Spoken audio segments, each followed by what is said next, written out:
और चंडीगढ़ मुझे लगता है कि चंडीगढ़ वासियों का भी नहीं है, ये हरियाणा, पंजाब, हिमाचल का बन के रह गया है जी। संतोष ट्रॉफी के अंदर जी जी जो भी प्लेयर्स होगा चंडीगढ़ का रखा जाएगा। ठीक है, ये तो सर आपके आप लोगों के लिए, आपके बच्चों के लिए बहुत अच्छी बात है। अगले ही दिन जी एक खबर और आती है चंडीगढ़ भास्कर में, फैसला वापस, फुटबॉल टीम में फैसला बाहर के प्लेयर खेल सकेंगे। अच्छा, देखिए ये फैसला क्यों वापस हुआ है, ये किसकी शय पे वापस हुआ है, ये क्या आपको लगता है बच्चों के भविष्य के साथ राजनीति? बिल्कुल राजनीति है सर, ये सरासर राजनीति है इसमें। नमस्कार दोस्तों, मैं अजमेर सिंह, आप देख रहे हैं वीर भारत समाचार। चंडीगढ़ के युवाओं को नहीं मिलता काम, बहुजन समाज पार्टी की एक और आवाज।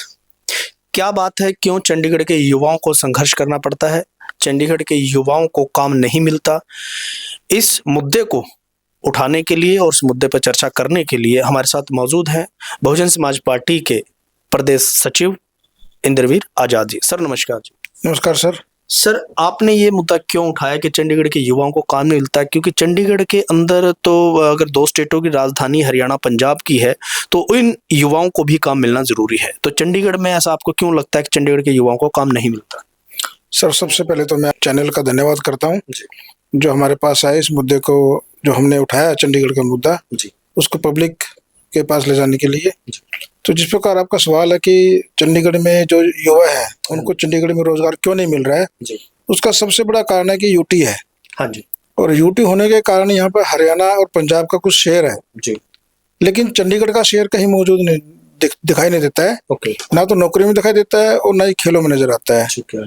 और यहाँ तक कि शिक्षा के अंदर भी देखें तो हरियाणा पंजाब का ज्यादा यहाँ पे भूमिका रहती है जी, लेकिन चंडीगढ़ के युवाओं को, जैसे भी एक मुद्दा चला हुआ है पंजाब यूनिवर्सिटी का, पंजाब यूनिवर्सिटी बचाओ मोर्चा कुछ ऐसा काम कर रहा है कि यूनिवर्सिटी को सेंटर अपने अधीन ले रहा था और उन्होंने रोकने के लिए बड़ा संघर्ष किया। तो क्यों ऐसा है कि जो चंडीगढ़ के बच्चे हैं, जो चंडीगढ़ के जो वासी हैं या चंडीगढ़ में जिनका जन्म हुआ है, कि उनको लगता है कि कुछ ऐसी मूलभूत समस्याएं हैं जिनसे उनको अलग किया जाता है कि सिर्फ चंडीगढ़ जो है हरियाणा पंजाब का ज्यादा हक है, इसके अंदर चंडीगढ़ के युवाओं का नहीं? जी हाँ, बिल्कुल सही सवाल है आपका।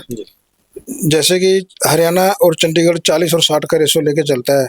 पंजाब कहता है हमारा 60% यहाँ पे रेशो रहना चाहिए, हरियाणा बोलता है 40% का रेशो रहना चाहिए, लेकिन चंडीगढ़ का युवा कहाँ जाएगा? अगर 40-60 तो बट गया तो बचा तो कुछ भी नहीं, 0% बचा, तो चंडीगढ़ के लिए 0% ही बचा है। लेकिन चंडीगढ़ का युवा कहाँ जाएगा? 0% में क्या करेगा? चंडीगढ़ के युवाओं के लिए चंडीगढ़ में ही नौकरियां हों, एजुकेशन में सबसे पहले मान्यता और जो दाखिले हैं चंडीगढ़ में जन्मे लोगों के लिए होना चाहिए। जो लोग चंडीगढ़ में 40-45 साल से रह रहे हैं, जिनका जन्म ही बच्चों का यहाँ पर हुआ है, उनको सबसे पहले प्रेफरेंस चंडीगढ़ में ही होनी चाहिए, हर किसी क्षेत्र के अंदर। जिस प्रकार देश के अन्य क्षेत्रों में है, पंजाब में जाए तो पंजाब को डोमिसाइल मांगते हैं, हरियाणा में जाए तो हरियाणा को डोमिसाइल मांगते हैं, और हिमाचल में तो हिमाचल को डोमिसाइल मांगते हैं। तो चंडीगढ़ में जो जन्मे लोग हैं उनको चंडीगढ़ में नौकरी दी जाए, अदर स्टेट वालों को बाद में रखा जाए। क्या सिर्फ नौकरी का मुद्दा है या फिर और भी कोई इसके अंदर काम है, जैसे कि या स्पोर्ट्स की लगा लो, एजुकेशन के लगा लो, या किसी भी सरकारी फील्ड की लगा लो? देखिए मुद्दे तो हर चीज के हैं इसमें, शिक्षा के क्षेत्र में भी है, गेम्स के क्षेत्र में भी है, नौकरी के क्षेत्र में भी है। इवन कि यहाँ पे जो IAS IPS की जो पोस्ट आती है हरियाणा पंजाब से ही आते हैं, यूटी कैडर के बहुत कम अफसर यहाँ पे रखे जाते हैं। जो हरियाणा के कैडर के आते हैं, आपने देखा हुआ, आप फील्ड में रहते हैं, आप पुलिस में चले जाएं, चंडीगढ़ पुलिस में चले जाएं या एजुकेशन डिपार्टमेंट में चले जाएं, आपको 80-90% लोग हरियाणा के ही मिलेंगे। ठीक है। 10% या 20% हो सकता है आपको पंजाब के मिले, लेकिन आप अगर सर्वे करें, सर्वे करके देखें कि चंडीगढ़ पुलिस में और एजुकेशन डिपार्टमेंट के अंदर और गेम्स के अंदर खास तौर पे देखेंगे आप, तो चंडीगढ़ का जो परसेंटेज है मुझे नहीं लगता कि 5% भी होगा। ठीक है। तो 0 ही मान के चलिए आप इसका सर्वे करवाएं तो पता चल जाएगा कि चंडीगढ़ का युवा बेरोजगार क्यों है। कारण यही है कि यहाँ पे जो बाहर के स्टेट के लोग आके नौकरियां ले रहे हैं और यहाँ से कमा के अपने बाहर हरियाणा या पंजाब में ले जाते हैं, लेकिन चंडीगढ़ का युवा इसीलिए बेरोजगार है। एक और इसमें, जैसे कि आप चंडीगढ़ के अन्य डिपार्टमेंट भी हैं, आप स्वास्थ्य डिपार्टमेंट में चल जाएं, 16 सेक्टर, 32 सेक्टर, PGI जैसे बड़े बड़े इंस्टीट्यूट हैं, आप इनमें भी सर्वे करें और यूनिवर्सिटी में भी जाइए आप, जहाँ पे एजुकेशन मिलती है वहां पर भी जाकर देखिए, आपको हिमाचल का भी आज के टाइम में हिमाचल के लोग काफी नौकरी करते हुए नजर आएंगे। और वो स्वीपर नहीं लगते हैं, लेकिन हमारे जो यहाँ का चंडीगढ़ का युवा जो चाहे वो ग्रेजुएट भी क्यों ना हो, चाहे वो एमए पास भी ना हो, आपको स्वीपर तक मिलेगा। क्यों ऐसा क्यों सर कि आपका एमए पास किया हुआ लड़का भी स्वीपर लगेगा? कारण है सर इसका जी, क्या इसका कारण कारण है कि जो अफसर हैं यहाँ के, जी। वो बाहर से आए हुए अफसर हैं, उनकी सिफारिशों पे। अच्छा, वो अफसर अपने स्टेट को ज्यादा रेफरेंस देते हैं, अपने स्टेट के बच्चों को ज्यादा रखते हैं। ये चंडीगढ़ के साथ भेदभाव है। जो हरियाणा के अफसर आते हैं वो अपने हरियाणा के लोगों को ज्यादा यहाँ पे तवज्जो देते हैं, जो पंजाब से आते हैं वो पंजाब के लोगों को ज्यादा तवज्जो देते तो हैं। क्या आपके चंडीगढ़ के अफसर आपके चंडीगढ़ को रेफरेंस नहीं देते हैं? बिल्कुल नहीं देते सर। यहाँ के जो लीडर्स हैं वो भी तवज्जो नहीं देते। यहाँ के जो एमपी हैं जी। वो भी कहने कहीं बाहर से या अपने रिलेशन में जाके ही बंदों को रखवाते हैं पोस्टों पे।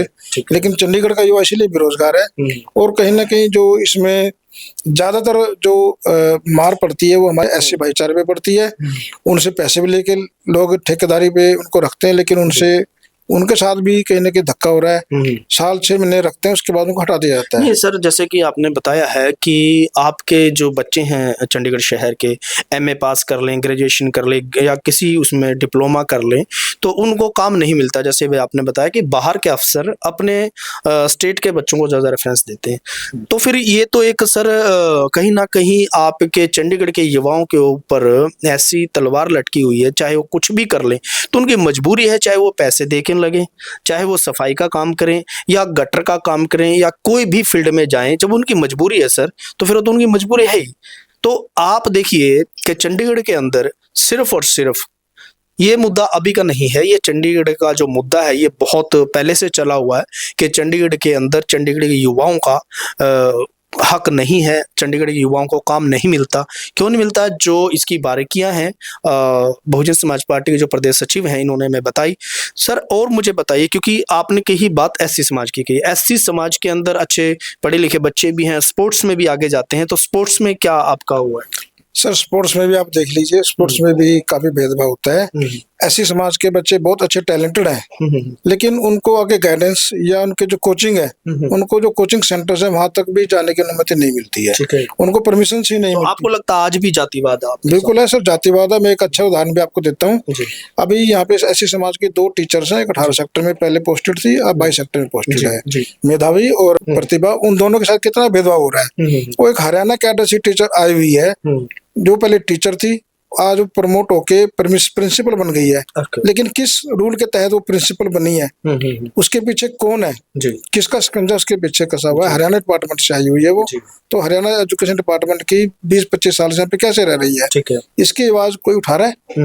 कोई नहीं उठाता है। यहाँ के जो लीडर है वो भी नहीं उठाते हैं, और यहाँ का जो स्टाफ है वही बात आ जाती है कि कहीं ना कहीं हरियाणा पंजाब का दबदबा है, यहाँ पे लोगों का हाथ है, अफसरों का हाथ है। इसलिए जो डेपुटेशन पे आते हैं लोग, वो अपनी मनचाही बात करवाते हैं। जैसे कि आपको लगता है कि यहाँ पे जातिवाद बिल्कुल है सर। स्पोर्ट्स की आप बात कर रहे थे, स्पोर्ट्स का मैं दिखा देता हूँ आपको, ताजा उदाहरण है।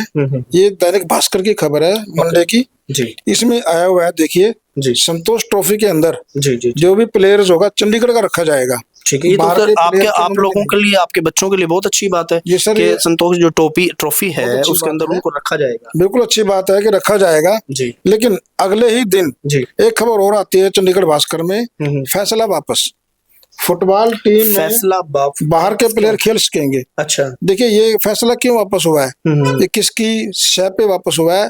ये क्या आपको लगता है बच्चों के भविष्य के साथ राजनीति? बिल्कुल राजनीति है सर, ये सरासर राजनीति है, इसमें प्रूफ है ये राजनीति हो रही है। और जो चंडीगढ़ के प्लेयर है उनके साथ जाती हो रही है, उनको आगे बढ़ने की अनुमति नहीं है कि आप आगे क्यों जा रहे हो, आप यहीं के तो यहीं के रह जाओ, आप आगे स्पोर्ट्स इंटरनेशनल तक नहीं जा सकते। ठीक है, इसमें भी राजनीति है और अफसरों की दबदबी है। अफसर नहीं चाहते कि चंडीगढ़ का जो युवा है, खासतौर पे जो कॉलोनीज में रहते हैं, उनके अंदर बड़ा अच्छा टैलेंट है, तो वो कहने के आगे जाए, चंडीगढ़ का नाम करें या अपनी कॉलोनी का नाम करें, वो बिल्कुल नहीं चाहते हैं। तो ये हरियाणा पंजाब कहने के इसमें एक स्टेटवाद भी बिल्कुल है, इसके अंदर स्टेटवाद भी है और आपको लगता है कि जातिवाद भी है। और जैसे स्पोर्ट्स के साथ बच्चों के साथ नाइंसाफी करी जा रही है, या एजुकेशन के साथ नाइंसाफी करी जा रही है, या स्वास्थ्य का जिस डिपार्टमेंट का आपने लिया कि बाहर के बच्चे आते हैं, लग जाते हैं, क्या वो देश के युवा नहीं है, वो कहीं काम नहीं कर सकते? जो हिमाचल के, पंजाब के, हरियाणा देश के युवा है, लेकिन लगता है वो चंडीगढ़ के युवा नहीं है, क्योंकि जब उनको चंडीगढ़ में तवज्जो नहीं दी जा रही किसी भी फील्ड के अंदर, तो चंडीगढ़ के युवा नहीं है। और चंडीगढ़ मुझे लगता है कि चंडीगढ़ वासियों का भी नहीं है, ये हरियाणा पंजाब हिमाचल का बन के रह गया है। और यहाँ की जो लीडरशिप है वो चंडीगढ़ की ओर ध्यान न देकर कहीं ना कहीं खुद के लिए राजनीति करते हैं, ठीक है युवाओं के लिए राजनीति नहीं करते, वो समाज के लिए राजनीति नहीं करते, जी वो सिर्फ सेल्फ के लिए राजनीति करते हैं। कहीं ना कहीं हो सकता है कि उनके खुद की राजनीति के भी उनको खुद का भला हो, या कोई उनका बच्चा लग जाए या उनका भाई लग जाए, जी। समाज का ना लगे, चंडीगढ़ वासियों को ना लगे, उनको खुद का उनका कहीं ना कहीं उसमें हाथ होता है। बिल्कुल ठीक कहना है कि चंडीगढ़ के युवाओं के साथ जो नाइंसाफ़ी हो रही है, क्योंकि जब कोई राजनेता इलेक्शन फाइट करता है तो वोट चंडीगढ़ का युवा देता है, चंडीगढ़ में रहने वाले लोग देते हैं, लेकिन जब वो जीत जाते हैं तो चंडीगढ़ की किसी भी डिमांड के ऊपर आवाज़ नहीं उठाते। ऐसा क्यों हो रहा है? इनको लगता है कि शहर के अंदर जातिवाद है, स्टेटवाद है। तो इन्हीं बातों के साथ मैं अजमेर सिंह, वीर भारत समाचार से नमस्कार।